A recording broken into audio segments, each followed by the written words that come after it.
और आज हम क्या कर रहे हैं, 12th class chemistry coordination compounds हम यहां आज करने वाले हैं। क्या होते हैं कोऑर्डिनेशन कंपाउंड्स? कोऑर्डिनेशन कंपाउंड्स ऐसे कंपाउंड्स होते हैं जिनके अंदर सेंट्रल मेटल एटम अटैच होता है लिगेंड से, या हम कह सकते हैं कि एक सेंट्रल मेटल एटम बाइंड होता है आयनिक स्पीसीज के साथ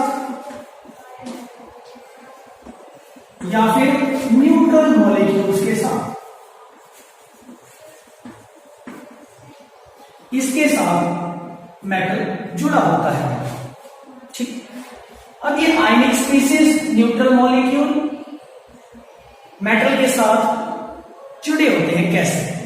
through coordinate bond, through coordinate bonds.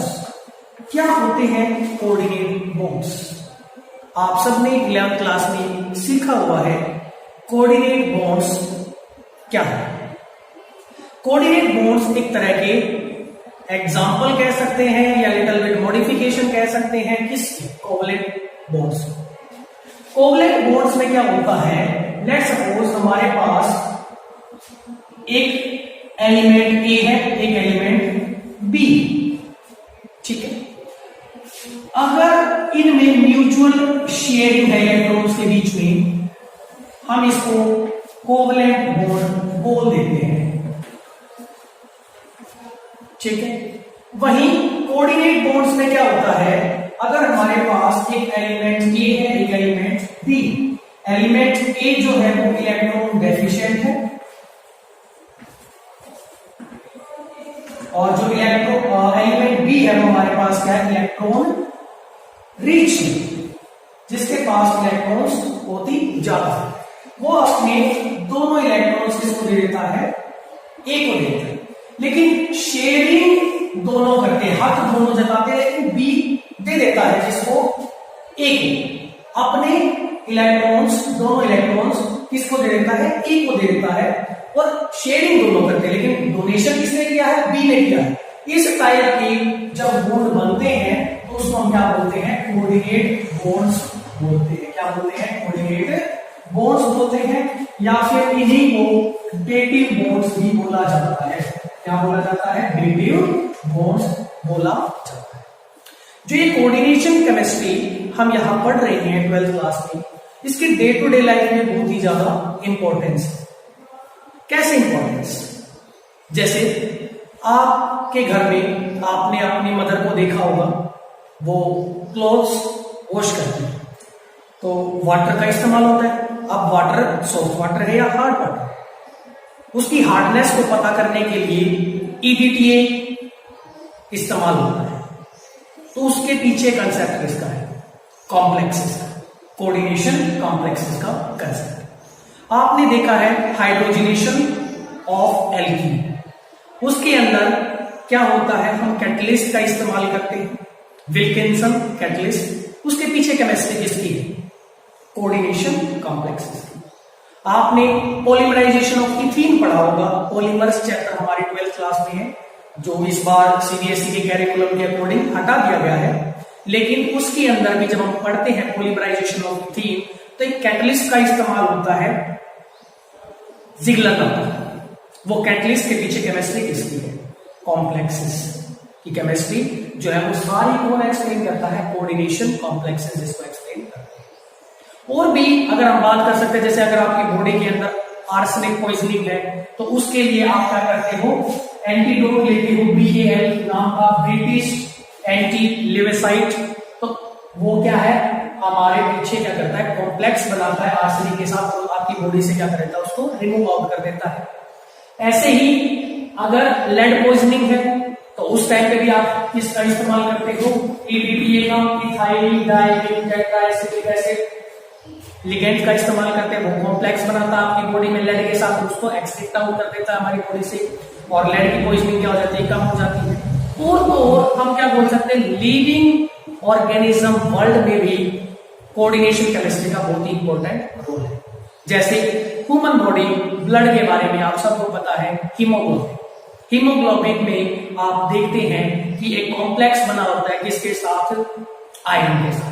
ऐसे ही प्लांट सिस्टम में भी जो आपने पढ़ा है, क्लोरोफिल जो मेन रिस्पॉन्सिबल होती है किसके लिए, फोटोसिंथेसिस के लिए, उसके अंदर भी आप कॉम्प्लेक्सेस को देखते हो। किसका कॉम्प्लेक्स बना होता है, मैग्नीशियम। और एक्सट्रैक्शन ऑफ मेटल्स के अंदर भी कोऑर्डिनेशन केमिस्ट्री का बहुत ही ज्यादा उपयोग है। उसके बाद हमें यहां जानना है किसके बारे में, सेंट्रल एटम के बारे में, कि सेंट्रल एटम होता क्या है। कोई भी मेटल एटम जो जुड़ा होता है दो या दो से ज्यादा एनायन के साथ या न्यूट्रल मॉलिक्यूल्स के साथ, उनको हम क्या बोलते हैं, सेंट्रल एटम या फिर आयन बोलते हैं। एक एग्जांपल स्टडी कर लेते हैं। हमारे पास एग्जांपल है, जैसे हमने यहां लिया PtCl4, यहां क्या हमारे पास एक कोऑर्डिनेशन कंपाउंड है। जो यहां Pt हमने लिखा है, ये Pt क्या है हमारे पास, सेंट्रल एटम है। क्या है ये हमारे पास, सेंट्रल एटम है। और जो Cl4 है, जो यहां 4 आपको क्या है, क्लोरीन दिखाई दे रहे हैं, वो क्या हमारे पास है, एनायन और न्यूट्रल मॉलिक्यूल्स है। वो क्या हमारे पास है, एनायंस और न्यूट्रल मॉलिक्यूल्स, जो यहां हम इस डेफिनेशन में समझाने की कोशिश कर रहे हैं, वो हमारे पास ये। इसके बाद हमारे पास यहां कुछ और कीवर्ड्स है जिनका हमें इस्तेमाल करना है और यहां समझना है। वो कौन से हैं हमारे पास, ligands, coordination number, coordination sphere, homoleptic and heteroleptic complexes. ये सब हमें बेसिक टर्म्स यहां समझनी है।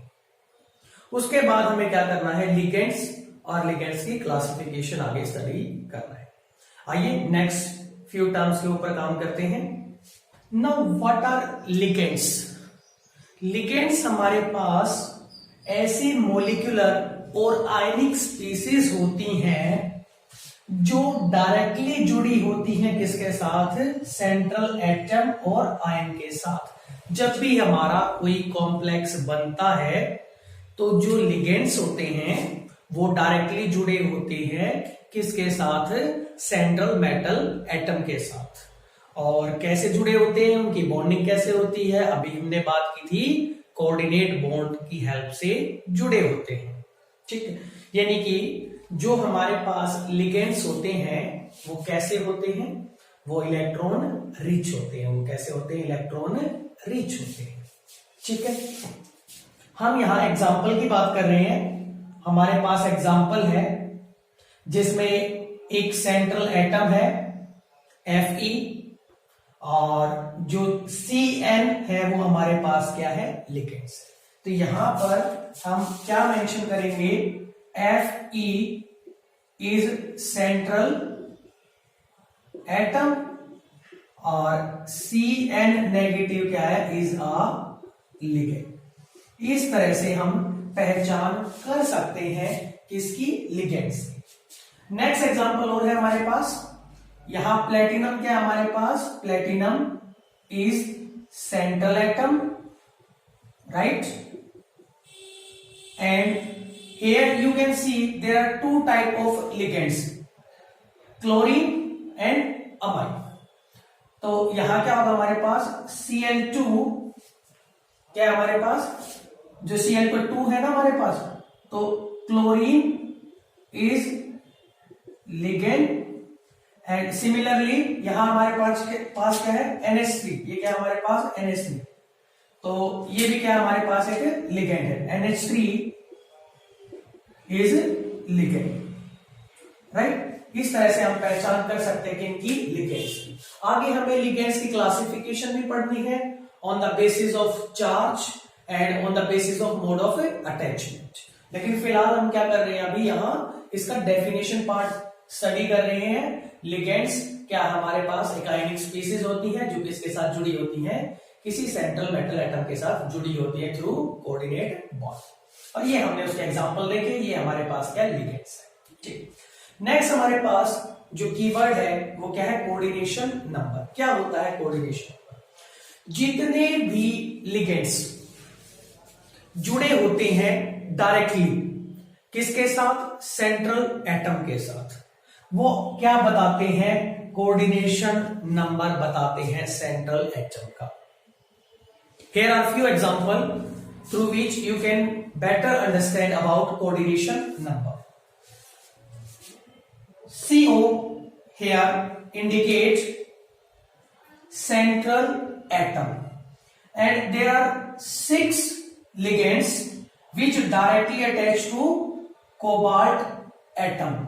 So coordination number equal to 6। कितना हो गया कोऑर्डिनेशन नंबर, 6 के इक्वल है, क्योंकि 6 जो हमारे पास लिगेंड्स हैं वो डायरेक्टली अटैच है किसके साथ, सेंट्रल एटम के साथ। नेक्स्ट एग्जांपल PtCl4, तो कितनी क्लोरीन जुड़ी हुई है प्लेटिनम के साथ, 4। तो यहां कोऑर्डिनेशन नंबर क्या होगा हमारे पास, कोऑर्डिनेशन नंबर कितना होगा, इक्वल टू 4। इस तरह से क्या कर सकते हैं हम, कोऑर्डिनेशन नंबर निकाल सकते हैं। और आगे जैसे जैसे हमारे पास क्या आएंगे और कॉम्प्लेक्सेस आएंगे, वहां हमें इन सब के ऊपर काम करना है। ये तो हमने ब्रीफ इंट्रोडक्शन लिया है कोऑर्डिनेशन नंबर का। जो भी लिगेंड्स डायरेक्टली अटैच होते हैं किसी सेंट्रल एटम के साथ, जब भी हमारा कॉम्प्लेक्स बनता है तो उसको हम क्या बोलते हैं, कोऑर्डिनेशन नंबर बोलते हैं उस सेंट्रल एटम का। आई होप आपको यहां क्लियर हुआ होगा। नेक्स्ट हमारे पास टर्म है कोऑर्डिनेशन स्फीयर। जो भी मोलिकुलर और आयनिक स्पीसीज यानी कि ligands that are directly attached to central atom, जो भी लिगेंड्स डायरेक्टली यानी कि सीधे रूप से जुड़े होते हैं सेंट्रल एटम के साथ, वो कोऑर्डिनेशन स्फीयर का हिस्सा बनाते हैं। यानी कि आसान भाषा में अगर आप समझना चाहिए तो जो ये आप ब्रैकेट यहां मेंशन करते हैं, यही क्या हमारे पास कोऑर्डिनेशन स्फीयर, यही क्या हमारे पास कोऑर्डिनेशन स्फीयर है। यहां मैं कह सकता हूं ये हमारे पास क्या है, कोऑर्डिनेशन स्फीयर। यहां क्या है, ये हमारे पास कोऑर्डिनेशन स्फीयर। जितने भी लिगेंड्स डायरेक्टली जुड़े होते हैं मेटल के साथ, एटम के साथ किसी कॉम्प्लेक्स में, वो कोऑर्डिनेशन स्फीयर का हिस्सा बनाते हैं। यानी कि कोऑर्डिनेशन स्फीयर को देखकर हम ये प्रिडिक्ट कर सकते हैं कि कोऑर्डिनेशन नंबर सेंट्रल एटम का क्या होगा। अगर हमें एक कोऑर्डिनेशन स्फीयर दे दिया जाए, यानी कि ये दे दिया गया कॉम्प्लेक्स, तो हम प्रिडिक्ट कर सकते हैं कि इस मेटल का, सेंट्रल एटम का कोऑर्डिनेशन नंबर क्या होगा। तो अंदर देखिए कितने लिगेंड जुड़े हुए हैं, 4 और 2 6, तो इसका कोऑर्डिनेशन नंबर कितना है, 6। यहां देखिए कितने जुड़े हुए हैं, Cn नेगेटिव 6 जुड़े हुए हैं, तो इसका कोऑर्डिनेशन नंबर कितना होगा, 6 होगा। इसी तरह से हम क्या कर सकते हैं, और डिफरेंट जो हमारे पास कॉम्प्लेक्सेस होंगे उनके लिए कोऑर्डिनेशन नंबर निकाल सकते हैं। नेक्स्ट हमारे पास टर्म है यहां होमोलैप्टिक एंड हेटेरोलैप्टिक कॉम्प्लेक्सेस। अगर जो कॉम्प्लेक्स आपका बनता है उसमें सेम टाइप के लिगेंड्स हैं, एक ही तरह के लिगेंड्स जुड़े हुए हैं सेंट्रल एटम के साथ, तो ऐसे कॉम्प्लेक्सेस को आप क्या बोलते हो, होमोलैप्टिक। क्या बोलते हो ऐसे कॉम्प्लेक्सेस को, होमोलैप्टिक कॉम्प्लेक्सेस बोलते हैं। जैसे एग्जांपल हो सकता है हमारे पास, डिफरेंट टाइप का एग्जांपल लेता हूं, AgCN2। क्या हमारे पास AgCN2। Here you can see clearly ligand Cn, और जो Cn लिगेंड है वही क्या है, 2 आपने ले रखे हैं जो जुड़े हुए हैं किसके साथ, सेंट्रल एटम सिल्वर के साथ। तो ये किसका एग्जांपल है, होमोलैप्टिक का एग्जांपल है। दूसरा एग्जांपल आप स्टडी करना चाहते हैं तो ये एग्जांपल भी किसका है, होमोलैप्टिक का। इसमें क्या है, 6 Cn नेगेटिव लिगेंड जुड़े हुए किसके साथ, आयरन के साथ। ये भी किसका एग्जांपल है, होमोलैप्टिक का एग्जांपल है। नेक्स्ट एग्जांपल, ये यहां कोबाल्ट के साथ 6 NH3 ग्रुप जुड़े हुए हैं, ये भी किसका एग्जांपल है, होमोलैप्टिक का एग्जांपल है। नेक्स्ट यहां पर 4 Cl नेगेटिव लिगेंड जुड़े हुए हैं प्लेटिनम के साथ, ये भी किसका एग्जांपल है, होमोलैप्टिक का एग्जांपल है। होमोलैक्टिक का मतलब क्या था? होमो का मतलब होता है एक जैसे, होमो का मतलब क्या होता है? एक जैसे। और लैक्टिक का मतलब होता है जुड़ा होना। क्या होता है? जुड़ा होना या फिर चिपका होना। ठीक है, ये क्या होता है? होमोलैक्टिक का मतलब होता है यानी कि एक जैसे लिगेंड्स सेंट्रल एटम पे जब चिपके होते हैं तो उनको हम क्या बोलते हैं? होमोलैक्टिक कॉम्प्लेक्सेस बोलते हैं। हेटेरोलैक्टिक complexes, complexes in which metal is bound to different type of ligands are called heterolactic complexes. ऐसे complexes जिसमें सेंट्रल एटम डिफरेंट टाइप के लिगेंड्स के साथ जुड़ा होता है उनको हम क्या बोलते हैं? heterolactic complexes बोलते हैं। जैसे एग्जांपल ले सकते हैं, हमारे पास एग्जांपल है FeCl2 NH3 4 क्या हमारे पास एग्जाम्पल है किसका? हेटेरोलैक्टिक कॉम्प्लेक्सेस का। कैसे एग्जाम्पल हुआ? क्योंकि यहां पर क्या है? Cl नेगेटिव लिगेंड है जो जुड़ा हुआ है किसके साथ? आयरन के साथ। और साथ के साथ क्या है? NH3 एक लिगेंड है, वो भी जुड़ा हुआ है किसके साथ? Fe के साथ जुड़ा हुआ है। तो ये हमारे पास क्या है? एग्जाम्पल है हेटेरोलैक्टिक कॉम्प्लेक्सेस का। इसके बाद हमें क्या पढ़ना है? यहां पर हमारे पास कॉम्प्लेक्स साल्ट क्या होते हैं, डबल साल्ट क्या होते हैं, और लिगेंड्स की क्लासिफिकेशन, ये हमें पढ़ना है। आइए देखते हैं डबल साल्ट्स और कॉम्प्लेक्स साल्ट्स। अब हमें ये समझना है क्या होते हैं। डबल साल्ट्स हमारे पास एडिशन कंपाउंड्स होते हैं जिनको अगर हम पानी में डाल देते हैं, किसमें डाल देते हैं? पानी में डाल देते हैं तो ये टूट जाते हैं अपने कॉन्स्टिट्यूएंट आयंस में। सॉलिड स्टेट में ये स्टेबल होते हैं, एग्जिस्ट करते हैं, लेकिन जैसे ही पानी में डालते हैं ये अपनी प्रॉपर्टीज को लूज कर देते हैं। ऐसे एडिशन कंपाउंड्स को डबल साल्ट्स बोला जाता है। हमारे पास एग्जांपल है डबल साल्ट्स की, मोहर साल्ट और पोटेशियम।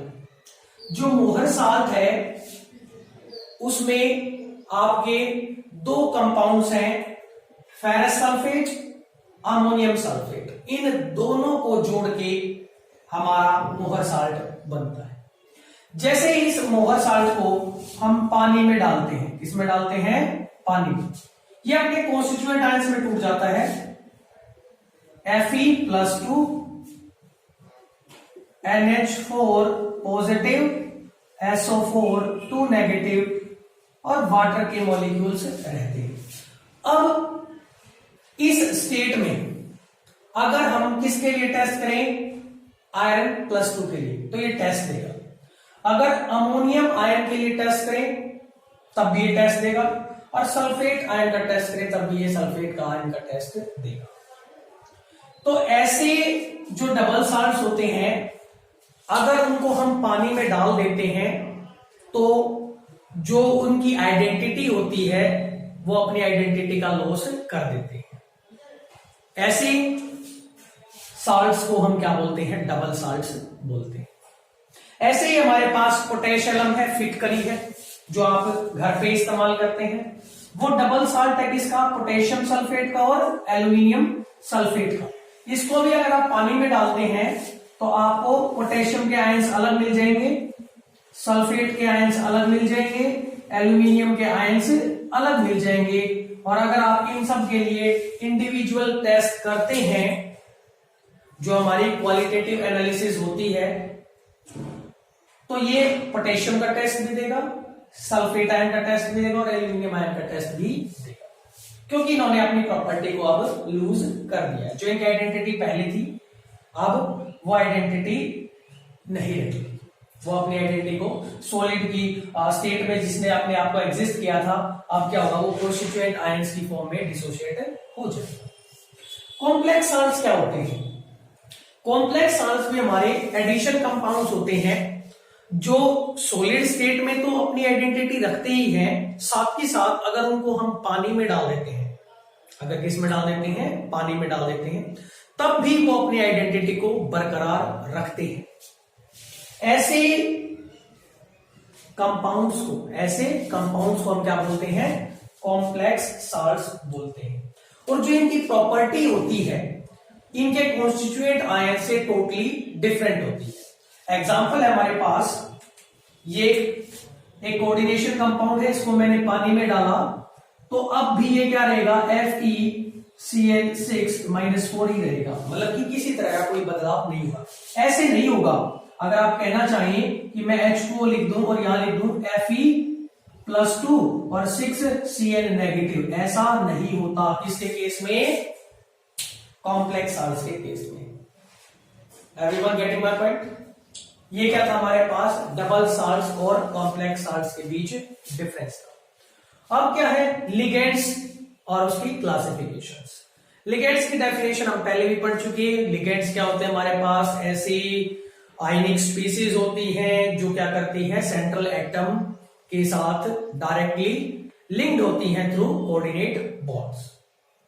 हमने लिगेंड्स को क्लासिफाई किया है depending upon their charge.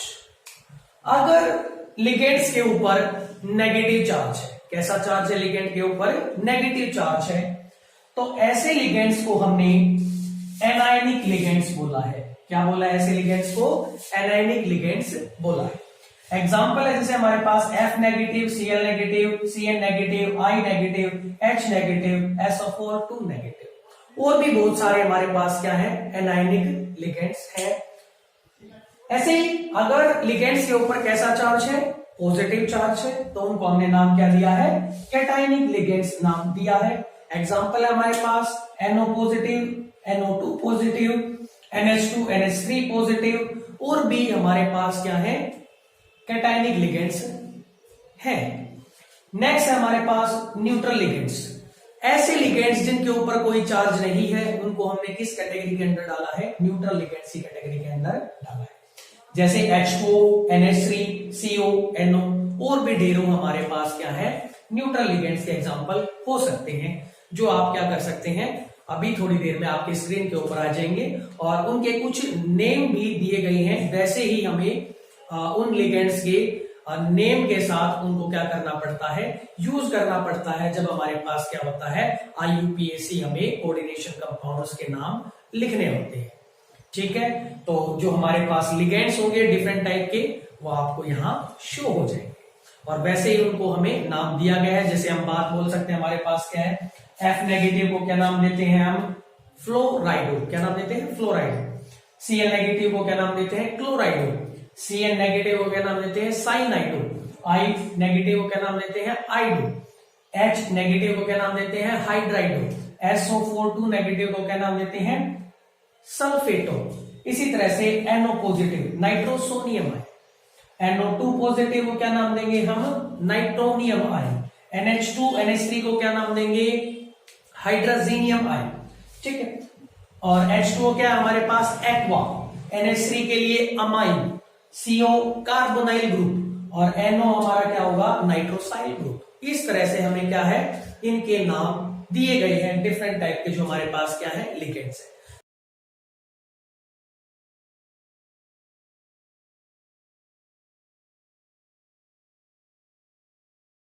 Classification of ligands based upon mode of attachment, कि कोई लिगेंड किसी सेंट्रल एटम से किस पॉइंट से जुड़ता है, उसके अकॉर्डिंग क्या कर रखा है हमने, लिगेंड से क्लासिफिकेशन कर रखी है।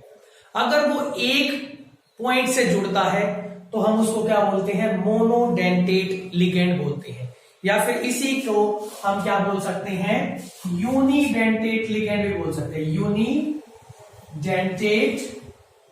लिगेंड भी बोल सकते हैं। डेंटेट का मतलब होता है जुड़ना, किसी पॉइंट से लिगेंड का मेटल के साथ जुड़ना। तो ये प्रॉपर्टी क्या होगी, डेंटिसिटी। अगर इसको प्रॉपर्टी की फॉर्म में पूछे कि कोई लिगेंड किसी सेंट्रल एटम से कितने पॉइंट से जुड़ता है, तो वो क्या टेल करता है, उसकी डेंटिसिटी को बताता है। तो इसमें डेंटिसिटी कितनी है, जब एक पॉइंट से जुड़ता है तो डेंटिसिटी कितनी है लिगेंड की, 1। ठीक है। The ligands which can attach to central atom through one point, ऐसे लिगेंड्स कौन से हैं जो एक ही पॉइंट से जुड़ते हैं। लेट सपोज मेरे पास क्या है, कोई मेटल M है और उससे फ्लोरीन नेगेटिव क्या है, जुड़ता है, तो वो एक ही पॉइंट से जुड़ता है। कैसे जुड़ता है, एक ही पॉइंट से जुड़ता है। इस तरह से हमारे पास क्या होगा, जो लिगेंड अटैचमेंट होगी मेटल के साथ वो एक ही पॉइंट से होगी। लेकिन हमें कोऑर्डिनेशन कंपाउंड्स बनाने के लिए दो और दो से ज्यादा लिगेंड्स की जरूरत पड़ती है, दो और दो से ज्यादा जरूरत पड़ती है। तो मैं इस तरह से दिखा सकता हूं, एक और मेरे पास क्या है, फ्लोरीन का लिगेंड है जो जुड़ा है, तो कॉम्प्लेक्स तैयार हो जाएगा किसकी फॉर्म में, MF2 की फॉर्म में हमारा जो कॉम्प्लेक्स है वो तैयार हो जाएगा। इसी तरह से जो फ्लोरीन है यहाँ पर वो भी क्या है, उसकी डेंसिटी 1 है, ब्रोमीन की डेंसिटी 1 है, आयोडीन की डेंसिटी 1 है और वाटर की डेंसिटी 1 है। और इनके जो नाम है वो हमने क्या कर रखे हैं, शो कर रखे हैं आपको। लिगेंड्स को स्पेशल नाम दिए गए हैं, जैसे इसको फ्लोराइडो बोलते हैं, इसको क्लोराइडो, इसको ब्रोमाइडो, इसको आयोडो और इसको एक्वा। हम वर्ड जब IUPAC नेमिंग करनी होगी हमें कोऑर्डिनेशन कंपाउंड्स की, तब इन्हीं को ध्यान रखना पड़ेगा। हमें इसको वाटर नहीं बोलना है, हमें इसको क्या बोलना है, एक्वा बोलना है। नेक्स्ट हमारे पास क्या है, बाइडेंटेट लिगेंड्स। बाई का मतलब होता है जिसमें डेंसिटी क्या होती है, 2 होती है। ऐसे लिगेंड्स जो सेंट्रल एटम के साथ दो पॉइंट से जुड़ सकते हैं, हम उनको क्या बोलते हैं, बाइडेंटेट लिगेंड्स बोलते हैं। देखिए एग्जांपल हमारे पास, जैसे ये एग्जांपल है ऑक्सलेट का, ऑक्सलेटो बोलते हैं इसको, क्या बोलते हैं, ऑक्सलेटो। तो यहाँ ये O नेगेटिव चार्ज दिखाई दे रहा है, तो यहां से क्या करेगा, ये मेटल के साथ बॉन्ड बनाएगा इस तरह से। ये सल्फेटो का एग्जांपल दिख रहा है आपको, ये मेटल के साथ किस तरह से बनेगा, U।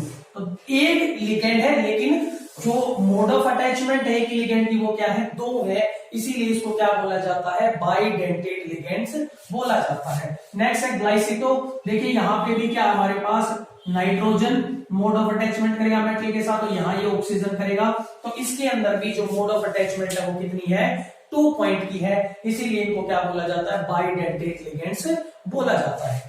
नेक्स्ट हमारे पास ट्राइडेंटेट। ट्राइडेंटेट के अंदर कितनी मोड ऑफ अटैचमेंट होगी, वेरी गुड, आप सबको आइडिया हो गया होगा, 3 मोड ऑफ अटैचमेंट होगी। नेक्स्ट एग्जांपल हमारे पास देखिए, ये नाइट्रोजन है, ये क्या करेगा, मेटल के साथ मोड ऑफ अटैचमेंट बनाएगा, यहां से ये नाइट्रोजन और यहां से ये नाइट्रोजन मोड ऑफ अटैचमेंट बनाएगा। लेकिन हमारे पास लिगेंड एक ही है, लेकिन मोड ऑफ अटैचमेंट कितनी है, 3 है, इसीलिए इसको क्या बोलते हैं, हम ट्राइडेंटेट लिगेंड बोलते हैं। नेक्स्ट पे आइए, टेट्राडेंटेट लिगेंड्स क्या होंगे हमारे पास, ऐसे लिगेंड्स होंगे जिनमें मोड ऑफ अटैचमेंट कितनी होंगी, 4 होंगी, उनको हम क्या बोलते हैं, टेट्राडेंटेट लिगेंड्स बोलते हैं। अब आपको लग रहा होगा कि ये मोड ऑफ अटैचमेंट ऐसे कैसे, क्योंकि जो लिगेंड्स है वो 3 डायमेंशन में है, जो मेटल है वो 3 डायमेंशन, ये अपने आप क्या कर लेंगे, यहां से जो इनको फेवरेबल कंडीशन होगी उस तरह से क्या कर लेंगे, मोड ऑफ अटैचमेंट बना लेंगे और एक रिंग लाइक स्ट्रक्चर भी यहाँ तैयार हो जाता है। उनकी बात भी बोलेंगे। जब भी हमारे पास क्या होते हैं, जो पॉलीडेंटेट लिगेंड्स होते हैं, वो जब किसी सेंट्रल एटम के साथ जुड़ते हैं तो रिंग लाइक स्ट्रक्चर बनाते हैं और उनको हम क्या बोलते हैं, चिलेट्स। उनको हम क्या बोलते हैं, चिलेट्स बोलते हैं। और जिन लिगेंड्स का इस्तेमाल किया जाता है चिलेट्स बनाने के लिए उनको क्या बोलते हैं, चिलेटिंग लिगेंड्स बोलते हैं। उनको क्या बोलते हैं, चिलेटिंग लिगेंड्स बोलते हैं। जनरली जब भी चिलेट्स बनते हैं तो चिलेट्स बनने से क्या होता है, जो हमारा कोऑर्डिनेशन कंपाउंड होता है वो स्टेबिलिटी की तरफ चला जाता है। चिलेट्स बनने से क्या होता है, स्टेबिलिटी की तरफ चला, क्योंकि रिंग जब बनती है तो जो हमारे कॉम्प्लेक्सेस होते हैं वो स्टेबल होने की तरफ चले जाते हैं। नेक्स्ट हमारे पास क्या है, पेंटाडेंटेट लिगेंड्स। पेंटाडेंटेट लिगेंड्स में वेरी गुड, आप सभी को पता है पेंटाडेंटेट्स में क्या होगा, 5 मोड ऑफ अटैचमेंट होगा। क्या होगा, 5 मोड ऑफ अटैचमेंट की बात करें कि 5 मोड से 5 जो पॉइंट होंगे वहां से एक लिगेंड क्या करेगा, मेटल को अटैच करेगा। जैसे ये मेरे पास कोई मेटल है, ये नाइट्रोजन यहां से 1, ये ऑक्सीजन 2, ये ऑक्सीजन 3, ये नाइट्रोजन 4 और ये वाली 5। इस तरह से क्या होता है, हम इसको 5 जो पॉइंट्स है वहां से एक लिगेंड क्या कर रहा है, सेंट्रल एटम को अटैच कर रहा है, इसीलिए इसको क्या बोलते हैं हम, पेंटाडेंटेट लिगेंड्स बोलते हैं। अगर इसका नाम की बात करें तो क्या है, ये हमारे पास इथाइलिन वर्ड, डाई अमाइन, ये डाई अमाइन हो जाएगा, और 3 हमारे पास क्या है, एसिटिक एसिड के ग्रुप है, तो यहाँ एसिटो बोलेंगे, उसको क्या बोलेंगे, एसिटो, इथाइलिन डाई अमाइन ट्राई एसिटो। और नेक्स्ट क्या हमारे पास, हेक्साडेंटेट लिगेंड। हेक्साडेंटेट लिगेंड्स में क्या होगा, जिसमें 6 पॉइंट से क्या करेगा, एक लिगेंड अटैच करेगा, किसको, सेंट्रल एटम को। ये ऑक्सीजन से किया, यहां से किया, यहां नाइट्रोजन से किया, यहां नाइट्रोजन से किया, यहां ऑक्सीजन से किया और यहां ऑक्सीजन से किया। तो टोटल गिने कितने हो गए, 1 2 3 4 5 6 पॉइंट से क्या कर रहा है, एक लिगेंड एक मेटल को अटैच कर रहा है। ऐसे लिगेंड्स को क्या बोलते हैं हम, हेक्साडेंटेट लिगेंड्स बोलते हैं। और इसका नाम बोले तो फेमस नाम आप सभी को पता है, जिसका इस्तेमाल भी किया जाता है हार्डनेस को चेक करने के लिए, EDTA। क्या नाम है इसका, EDTA, यानी कि ethylene diamine tetra aceto group ये है। वैसे फुल फॉर्म क्या होती है, ethylene diamine tetraacetic acid, ये हमारे पास होता है। क्योंकि यहाँ जो O नेगेटिव अगर यहाँ पर H आ जाए तो क्या बन जाएगा, ये EDTA बन जाएगा। अभी ये क्या है, हमारे पास लिगेंड है ना, लिगेंड है, इसीलिए क्या हो रहा है, इसके पास मोड ऑफ अटैचमेंट है, कितने 6 पॉइंट से ये लिगेंड के साथ अटैच हो रहा है। तो इस तरह से क्या है, हमारे पास जो ये लिगेंड्स हैं उसकी क्लासिफिकेशन यहाँ क्या होती है, हमारे पास खत्म होती है। और जो नेक्स्ट हमारे पास क्या होंगी क्लास होगी, उसके अंदर क्या करेंगे हम, सीखेंगे वर्नर्स थ्योरी के बारे में, और फिर आगे हमें काम करना है VBT के बारे में, और फिर हमें काम करना है CFT के बारे में। जो CBSE बोर्ड के अकॉर्डिंग अगर हम बात करें कोऑर्डिनेशन कंपाउंड के अंदर क्या क्या पूछा जा सकता है, तो क्या पूछा जा सकता है, एक तो IUPAC नेमिंग के ऊपर क्वेश्चन आपको जरूर देखने को मिलेगा 1 मार्क्स का, और दूसरा क्वेश्चन आपको कहां से पूछा जा सकता है, VBT और CFT में से पूछा जा सकता है। तो वो हमें काफी अच्छे से तैयार यहाँ करनी है अपने CBSE board point of view के हिसाब से भी। और कंपटीशन में भी ढेरों क्वेश्चंस पूछे जाते हैं, किसके ऊपर, मैग्नेटिक मोमेंट के ऊपर पूछे जा सकते हैं, कलर के ऊपर पूछे जा सकते हैं, जिनको कौन एक्सप्लेन करती है, CFT एक्सप्लेन करती है।